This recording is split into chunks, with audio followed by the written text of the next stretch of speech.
mo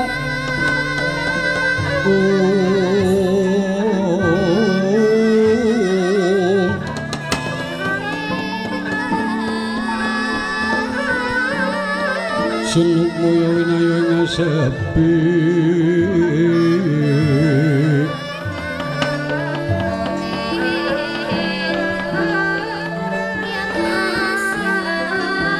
sumempon telenging kalbu telenging kalbu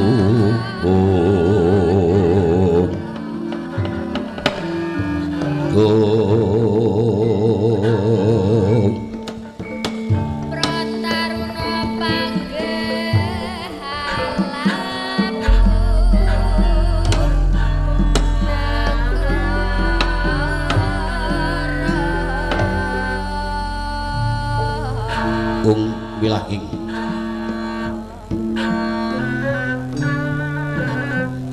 wilahing nam astu namas idam emas tumring jagat kawruh lusran tondo kawisaning busana sono sinawungan langan wilopo estu masih lestantun lampeng buddha jinantur tutur katila tetila tulat mring palasjing praja winur situng mupomo parang srojiti ing jaman purwa winar taming loto manggung teka pasaning wito orenggeng perlambang kang matumpo-tumpo trengkang dinama-dama panggung sang murweng kota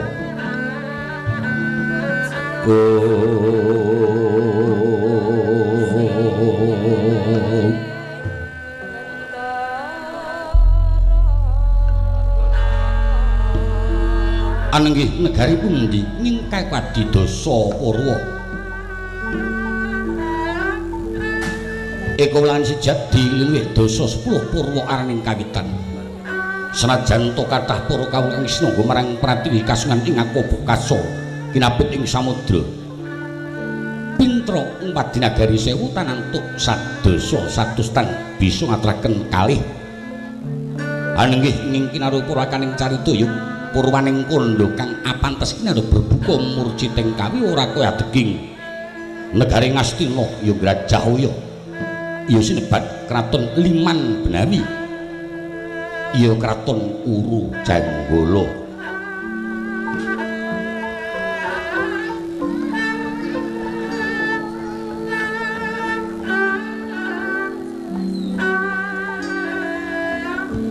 mula bukane dumadi kraton wujude watu sak gajah ingkang dumunung wonten ing sangisoring kayu ing asmapane wonten sak pinggiring kali Gangga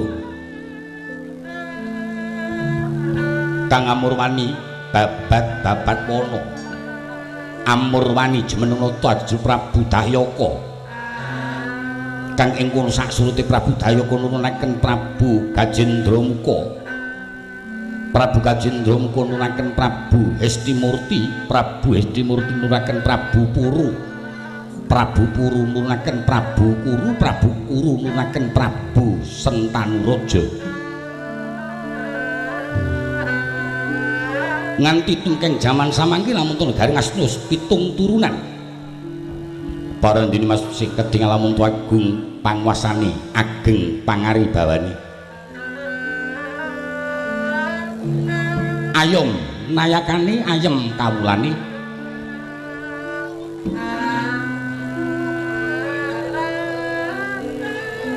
agung panguwasani kayata datan luntur nganti kathah prajatu manca negari kang samya manungkul tanpa krana ginebaging pancakring pengangkah amung arsang ngudi marang sawabing negari angudi marang sawabing kang tetinggal negara nganti kaloka kondang lamun Raja Ngastina sijining ratu Bubalaraja raja kang menang marintah lan ngreh marang para ratu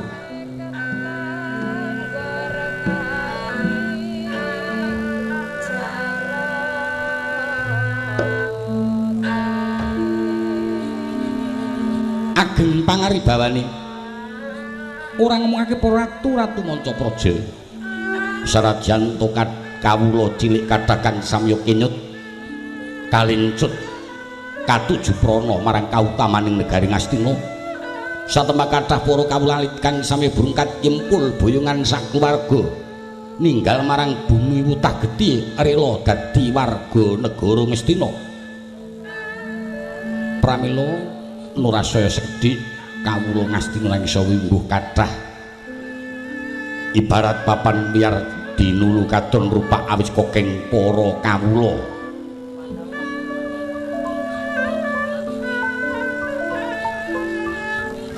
Ayong nayakani saiki lamun Tanayaka Praja Ngastina datan bentenaken marang kawula cilik rinangkul ing kono sami sahib saekti ing pangangkah anggayuh marang tata raharjaning negari mulyaning praja.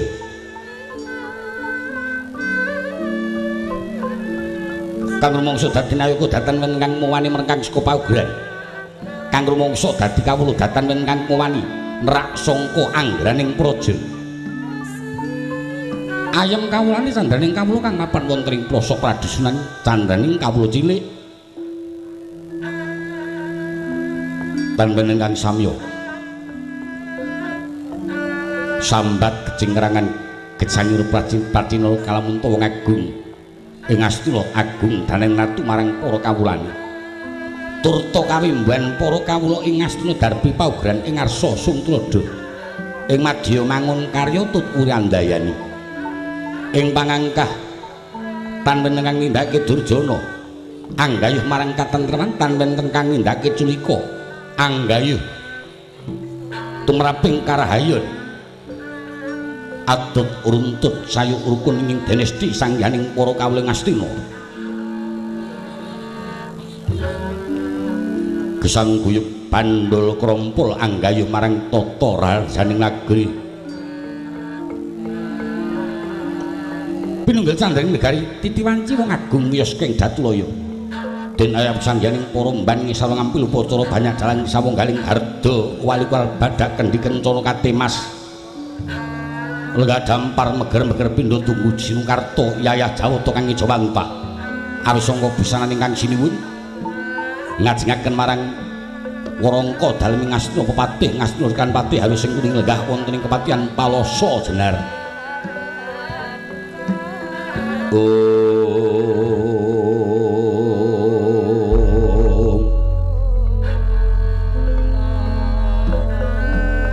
Organ pati harus sing mengkaraken marang Mandura Prabu Baladewa kang ing kono kinanggenah pinangka agul-aguling para kadang Kurawa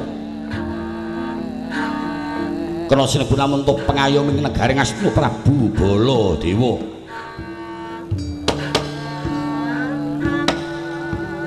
Wong agung prisa marang ingkang raka rawuh sigra nggih ngacaran wis kepareng jajar samadyan setinggih. Prabu Baladewa mengkaraken marang Ujeng Ngastina sang Tapa Begawan Drona Yursi Kumbayana iya sinebat Durna.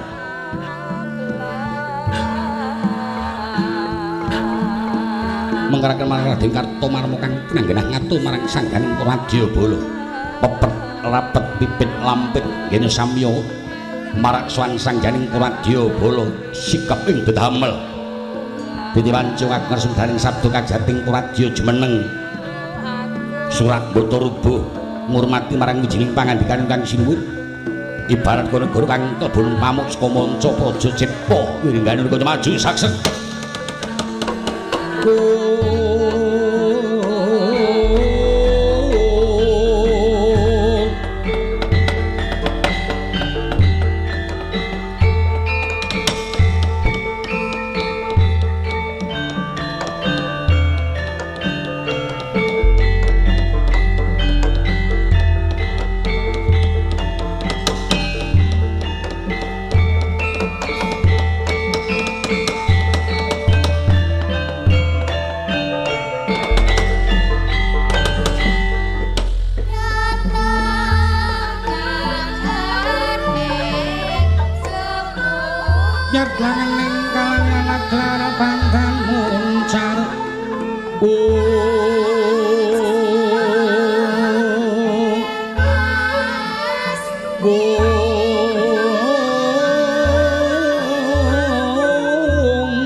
Soroti kegonang serentang padang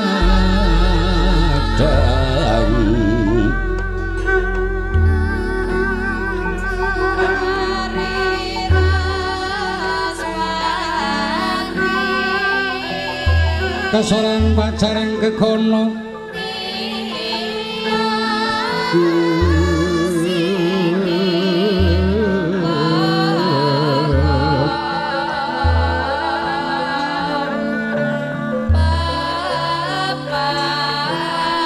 dasare mangsa katiga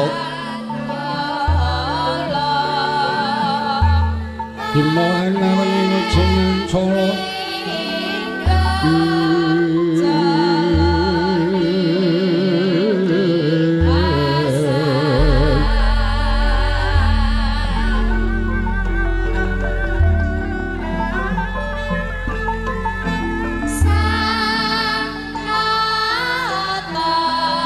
kateneng karya wigana karya wigana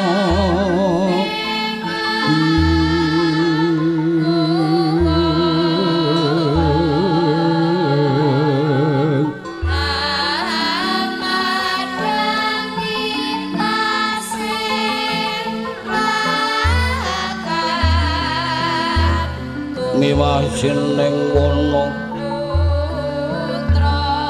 sining ngono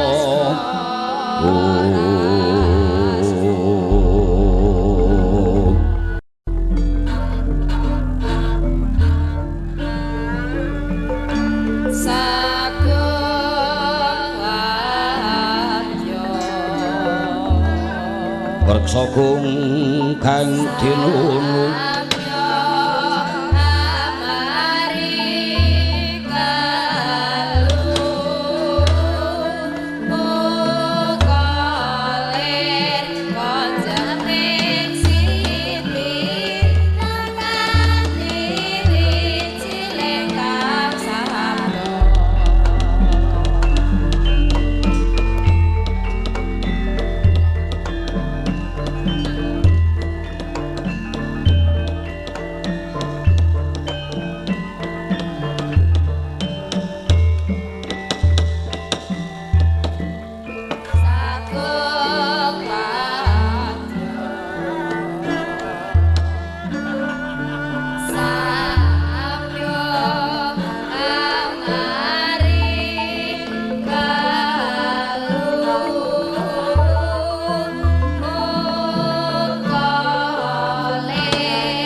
Sirtinon ing pasiwakan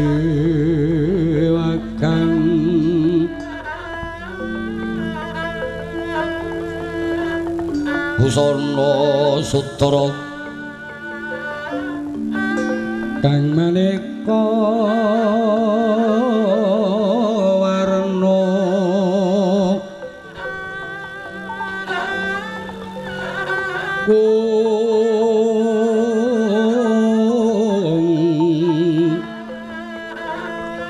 Sibagung puspiteng udyana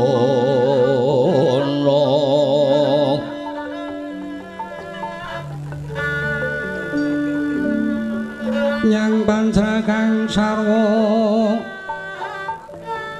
rukma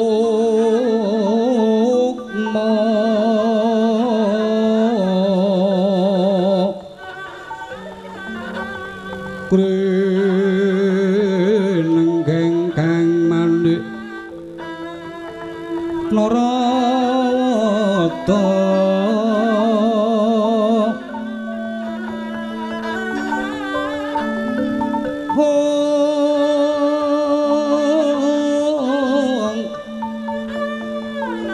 Apraprabanyo semirat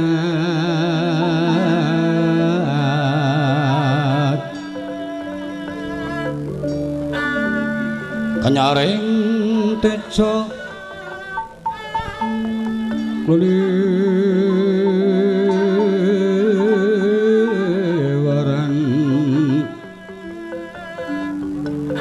klera-kilat sisring tadet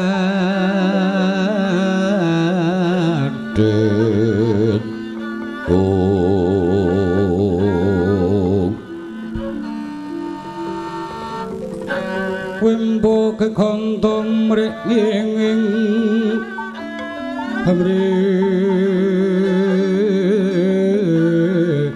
nging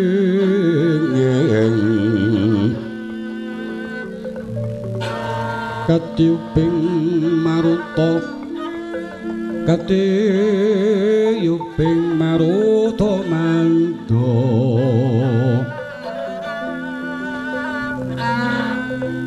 sebaran kang mangambar kungas mangambar kungas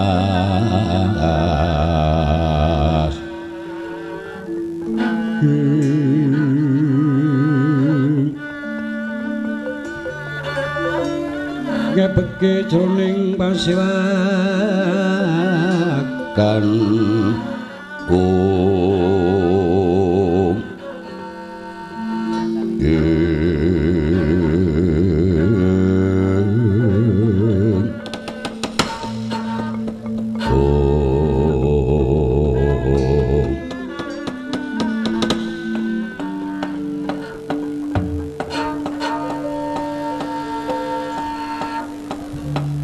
Anja ingkang puspitorum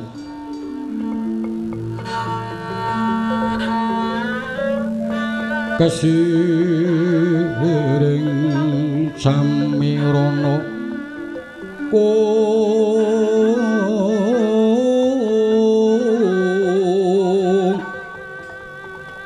sekarang gedung mangambar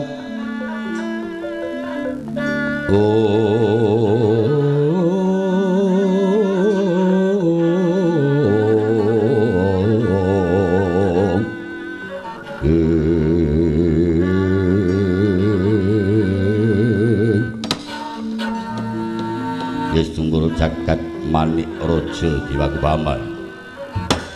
paman Haryo Sengkuni kawula nuwun wonten timbalan ngadhawuh nggih Bapak Andir sedaya para kadang Sata Kurawa ing samangi sampun marak swan wonten ngersa manira paman kula nuwun pangestunipun anak Prabu sampun boten wonten ing mujiwan sampun katata lan sampun katiti lan ugi sampun permati anggenipun sami maksuwan para Kurawa kirang pitadosipun kepareng kula ndangu dhateng Kakang Durna jer sedaya menika ingkang kapatah dipun pasrahi namung kula kalian Kakang Durna pinangka sesepuh kawula kon syukur sewu paran pawartosipun sedaya purnaika praja ing para kawula menawi kinten benten dadak pirang kampuh jinggo mburan datan muradu mawon kawula nenging dipun ing bapa sedaya purnaikaning praja ing para kawula mboten wonten ing kliru wajiban senajan kegiatanipun para kawula namung saben atura warsa nanging tansah ngaturaken bulu bekti miwah glondhong pengareng-areng kunduk ngabyantara anak Prabu syukur bojo sewu tetelo yen to paman pangit pangadur negari kaprayogan lenggah langkung rumiyin paman kula nistakaken dawuh sakdenipun ing bapa prayogaken sowan kepareng kula ngaturaken sungkem pangabekti niku kunjuk sandhaping padha anak Prabu manira tampi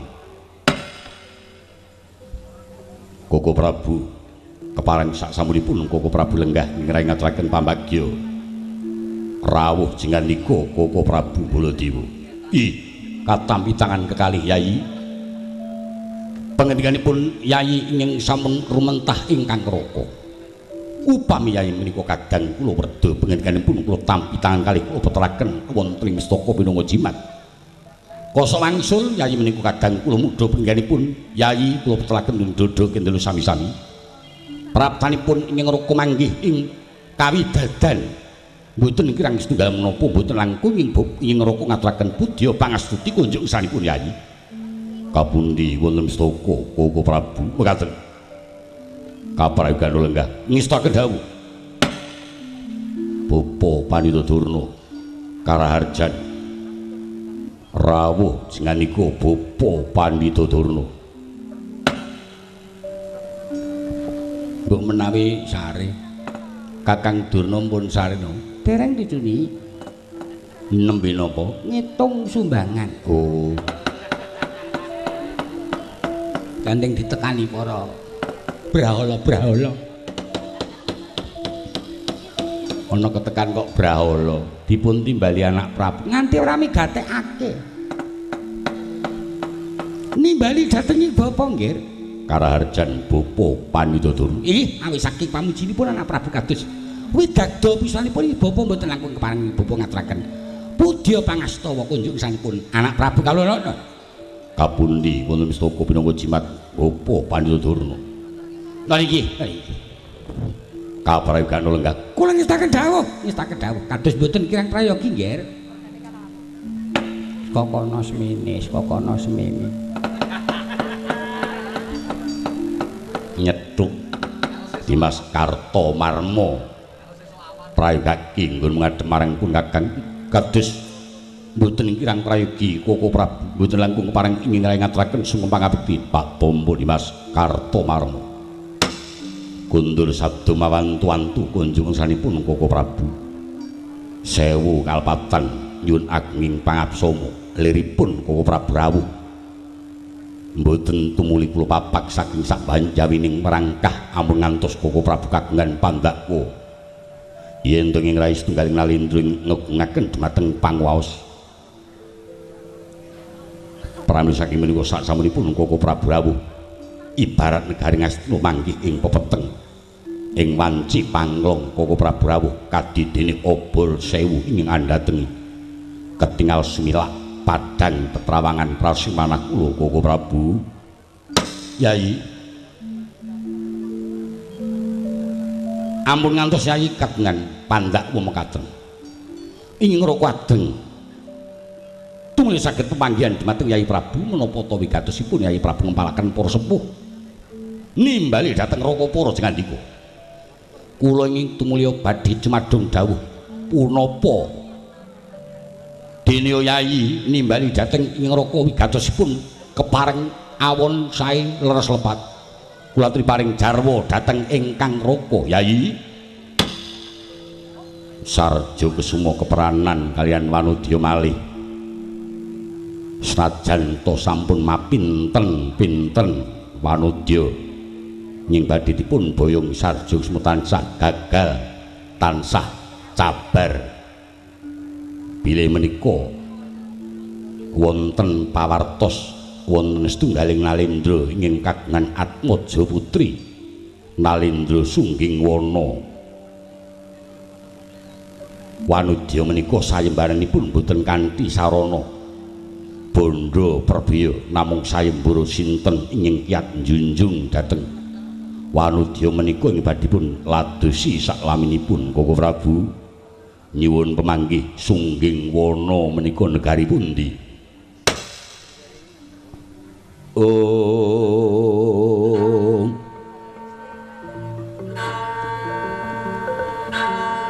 leng-leng ramyang kang drewang candra kadawengan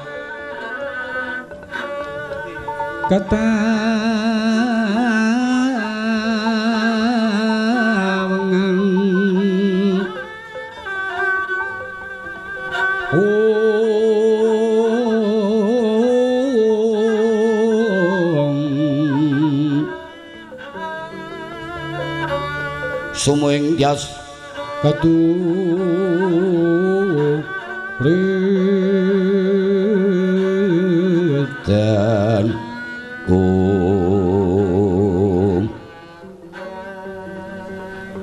klemo manut kabyadaning rujet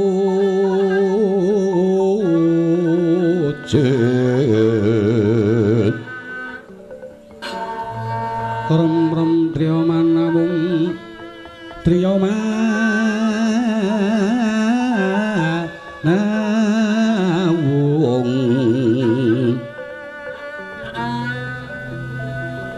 kekuwung ingkang wisesa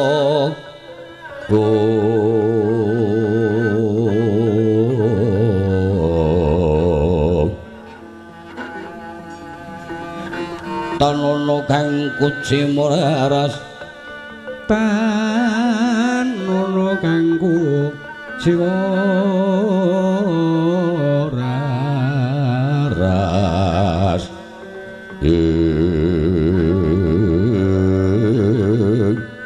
Jagat Dewa Bathara Yai katiparan Koko Prabu nembe punika kula midhanget ingkang nami Kraton Sunggingwana. Nggih.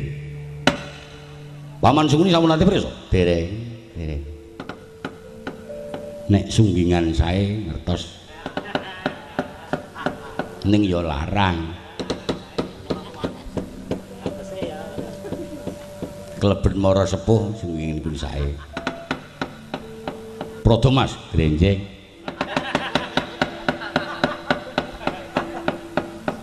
Paman Durna, kula nggih sampun pirsa Sunggingwana. Mangke riyen. Sunggingwana menika mbok menawi tanggi kalian Sunggingan. Sunggingan Solo. Alkit ini lho. Alkit. Kula durung kok ngerti alkit. Yai ketingalipun nembe punika kula midhanget yen ta wonten negari ing awasta Sunggingwana paman Sengkuni Kiwala dereng pirsa paman Dunuki dereng pirsa lajeng kersanipun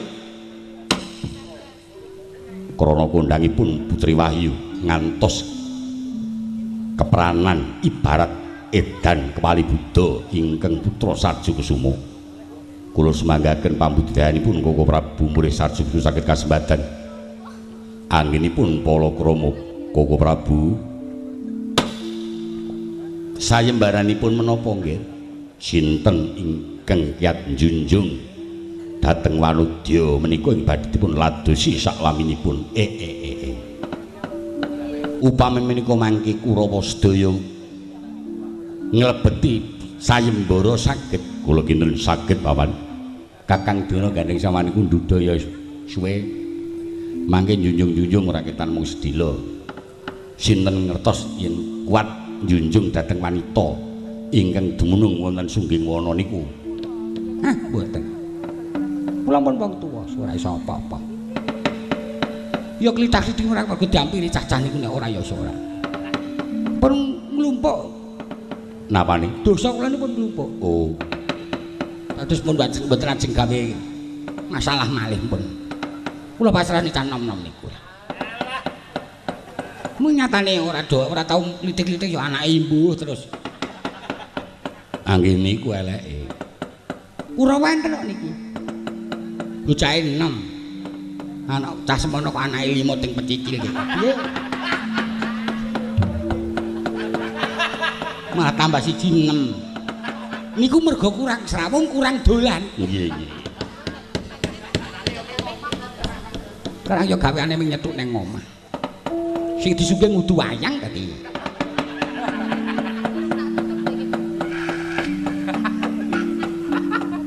Ku bar nyuwun yo dah.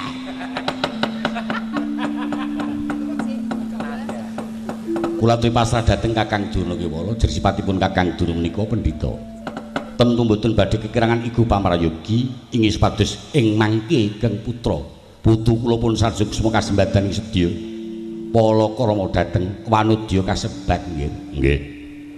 Namung ingkang raka mboten saged matur ateges mboten badhe dados pepalang nanging ngaturaken bilih wonten sabdaning para sepuh Siji pesti, loro judul, telu wahyu menika ratna dimereni. Nggih.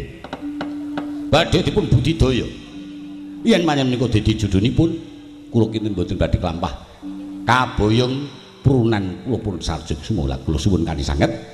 Ampun ngantos sarjuk semua menika sanget-sanget cuwa yen to gagal malih anggenipun Palakrama. Nggih, Koko Prabu.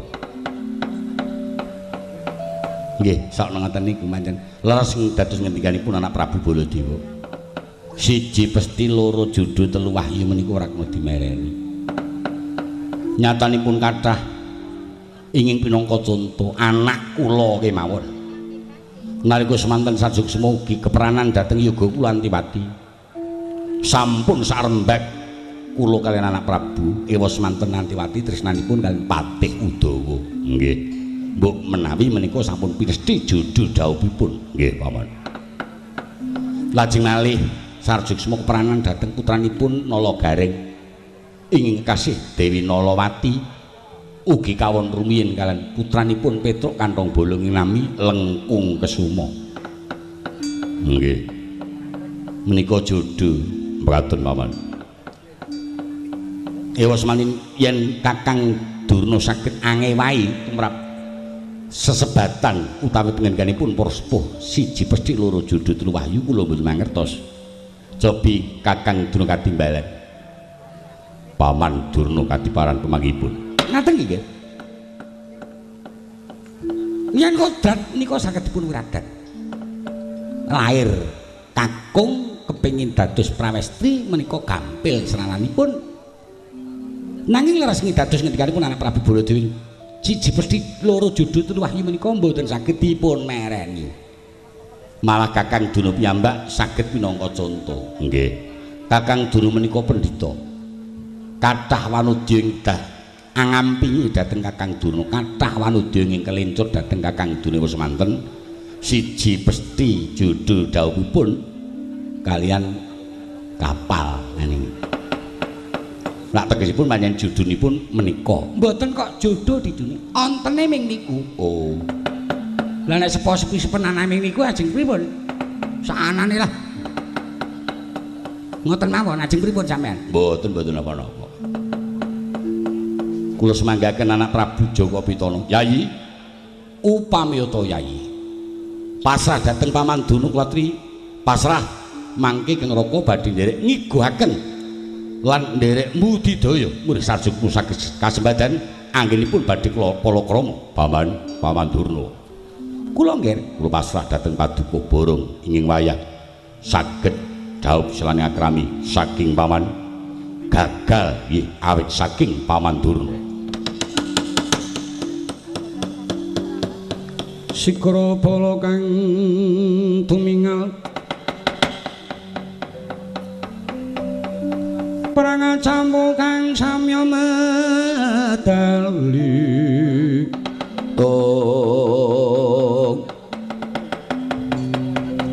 blerat dadet weleting kanda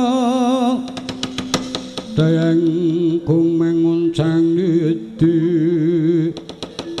benjang sangat diladinya medali ngumus Tresta Surawilaga kaya buta sing ngregil pasti Joko Dendanyo mangambah boyo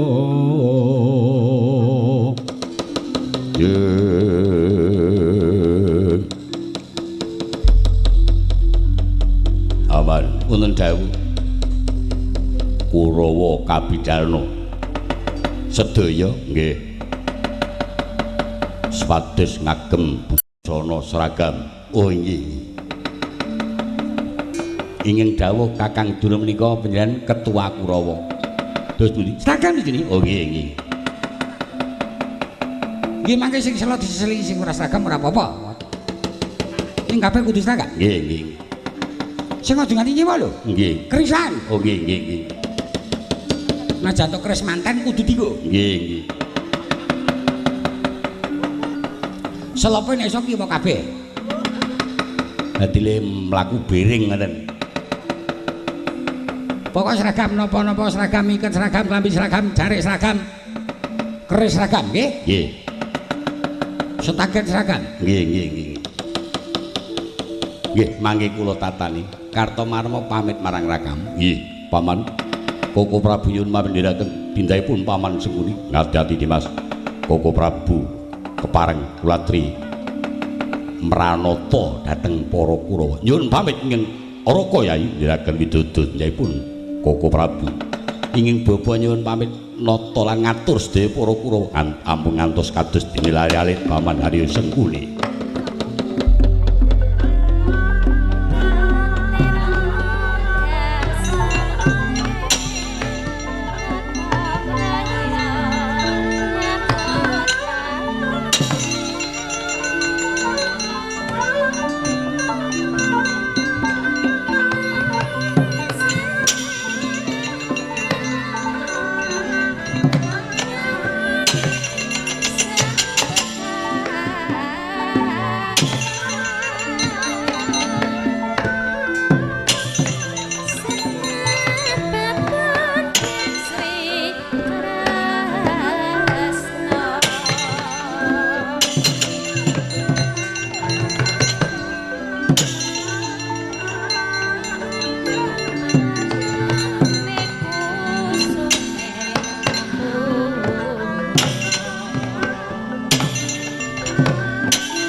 Paman.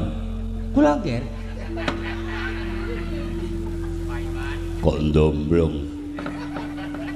Mireng kudune 6 kok 5. Nek kudune 5 dimestik ya loro ora kok 6. Ingkang bapa katimbalan cumadung dawuh. Monggo manjing wonten kedaton.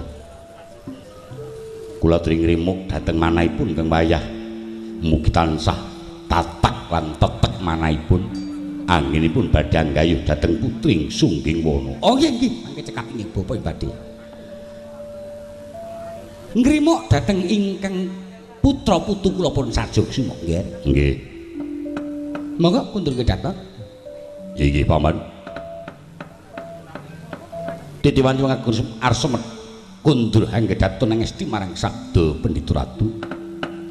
Sabda pangucap Pandhita temen ratus ngarani skimah pengendikaning Pandhita tan kena wolawali sabdaning ratu sepisan rata tiyang sak negari. Ibarat pindha tirta Kresna kang tuwing glancang sita yen kepareng ayu nganti mebek. Wong agung arsa kundring daton jlok sangka ing palenggan. Tinampi gamparan gading. Yen dilamun wong agung yayah nalindra kang ngarsa paring bedana.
sing dupa kulun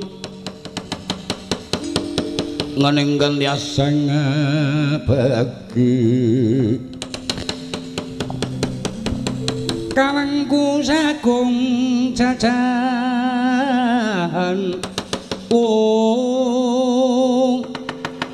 nanging sang nanging ibir sang resi kaneka putra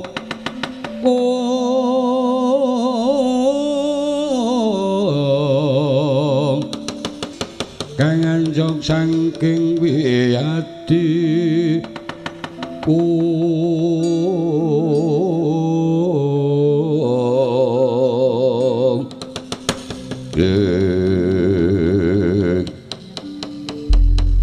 siniki kang wonten ing taman keputren inggih kang wonten ing Kedaton Dewi Banwati segrumapak marang ingkang Araka Prabu Duryudana kagiat ing kalih awit ing kula ngandhi marang Sang Topo Begawang Dono sakwusé lenggah wonten madyaning Kedaton kawis tinggal lamun to gembira ing tias Dewi Banwati ndulu marang King Ngraka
sarada pamulating ranu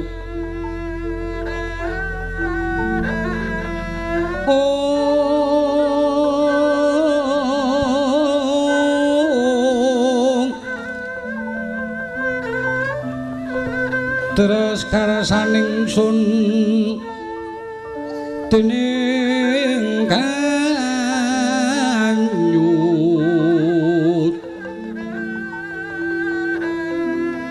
kringsun kya ing kamal merah ing asun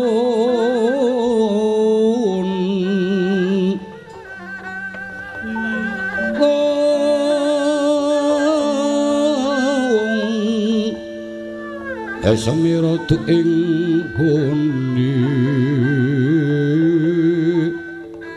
sidatagung ing narmada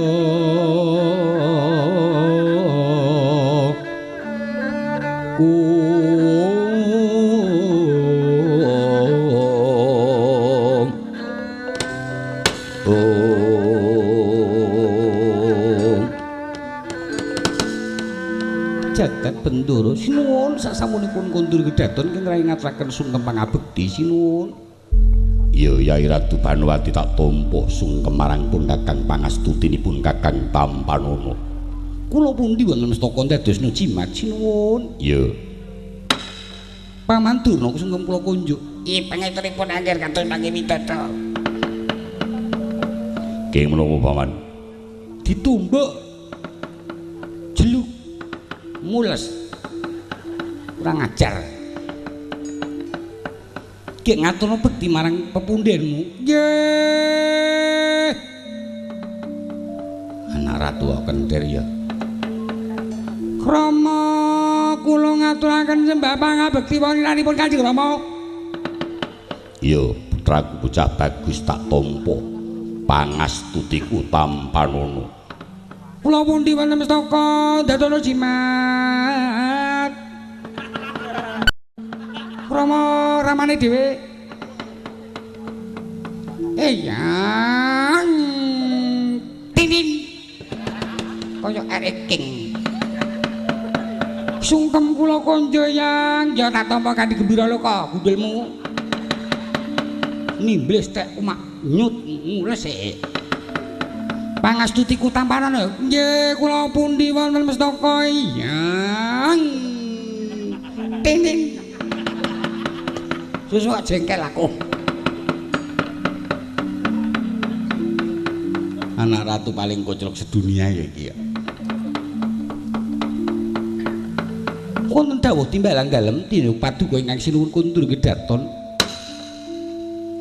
apa kang dadi pamotrahe putramu Sarjug Semustak ora taake tumrap jarwanipun Kakang manduk marang kabeh para sepuh ora ana kang nyaguhi bakal molokramaki Sarjug Semukjaba mung pepundhenmu panjenengane Paman Durna wektu iki Sarjug Semustak tentrem pamikire yen to Paman Durna bakal sagut ndhawuhake Sarjug Semustak ana ing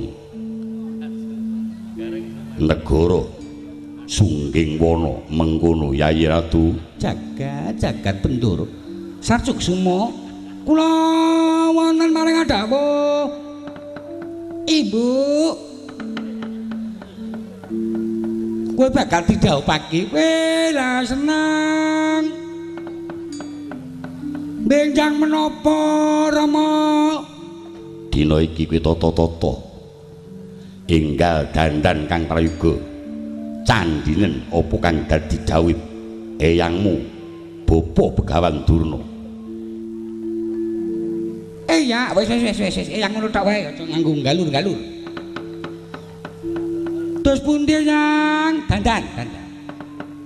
dandan sing apik mengko kono nggone wong ewuh sing temata lemu dandan ya nggih yang nyuwun pangestu kula badhe dandan ya dandan kula supaya apik ya wis kono mangkat dandan pejamban kula rada bagus dandanono aku iki monggo Ibu Apa? Nyuwun pamit badhe dandan supados bangus. Bagus. Iya nggih.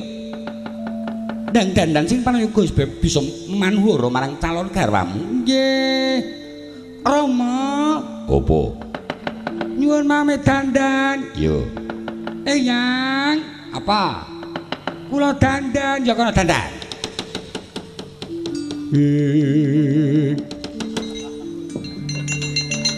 Bagus alus nenggo pusana lira. Pusana lira. Semyo kang anggendre manis. Anggendre manis. Oh. Sarjok semua sing juga kok sing medasku ya. Nyut ngene. Kok iso mah ambiyen pemain jadilan aku dek nom. Oh. Gek dandan ana mban. Nggih menika sampun cumawis Raden. Stagene leb-lepe sing cemerlang. Nggih. Kamu sing cemlorot. Nggih. Kerise 5 tak nggone mubeng. Jare papat dinggo bareng. Lah kagem napa? Ku nek tekan kono njuk tingkep. Lurung apa-apa kok tingkep. Selope 3 setengah nggo gonta-ganti karo sandal jepit ya. Nggih. Karo kaos ku nek nang kono nggo bubuk. Nggih.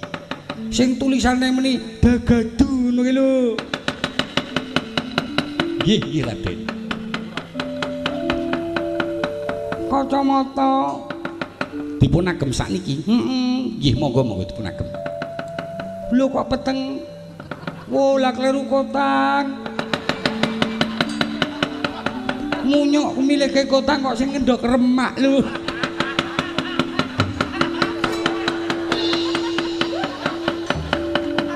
Gane ya ora wurus. Ngaco kowe. Sampun dereng. Ngamun dengkul memulane kok kacamata kok tanggo kok tekan dada. Yen sampun sumawis monggo dherekaken swangsanipun Kang Rama.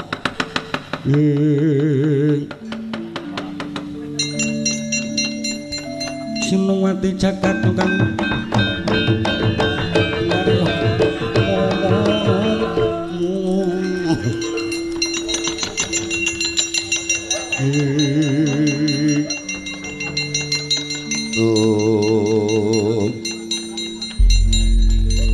Iki ngapa, Mak? Aduh, mati aku aduh.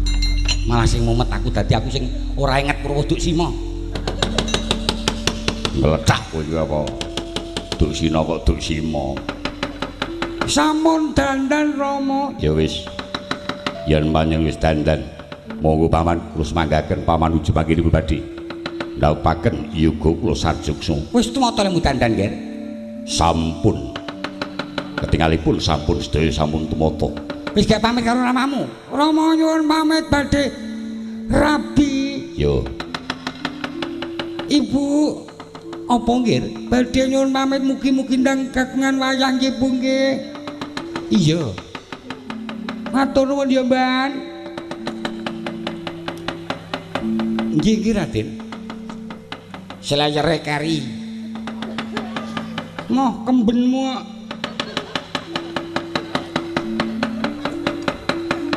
Patang tahun ra tak kumbang. Nanggo slenting-slenting ngono lho. Masing malah mumet ki aku sing mumete. Penake ya, Mban. Nggih Raden bagus. Pangastunipun Rama kula suwun monggo Yang, kula nyuwun pamit nggih. Atus-atus paman.